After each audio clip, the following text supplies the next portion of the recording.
உங்களோட பர்சனலாக கர்த்தர் உரையாடுகிறார். ஆமாம், தேவனுக்கு பயப்படுகிறவர்கள் எப்படி இருப்பாங்கன்னா நம்பிக்கையோடே விசுவாசிப்பார்கள்.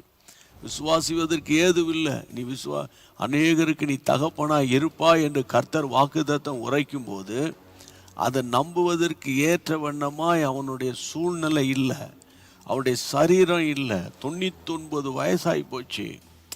இதுக்கு இடையில வேற 86ஆம் வருஷத்தில் ஆகார் தன்னுடைய மனைவியாக்கி ஆகாருக்கு அதன் மூலமாக இஸ்மவேலரும் பிறந்துட்டாரு.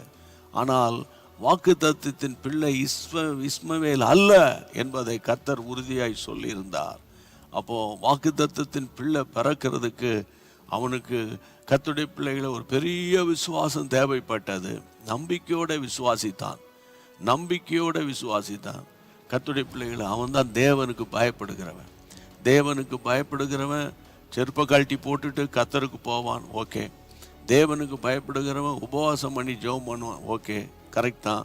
தேவனுக்கு பயப்பட இருப்பாங்க. ஆனால் ரொம்ப ஆழமாக சிந்திச்சு பார்த்தீங்கன்னா தேவனுக்கு பயப்படுகிறவன் நம்புவதற்கு ஏதுவில்லாத சூழ்நிலையில், நம்புவதற்கு எந்த வழியுமே இல்லை, அந்த சூழ்நிலையில் ஒருவன் நம்புகிறான் என்றால் அந்த நம்பிக்கை சாதாரணமாய் வருவதில்லை.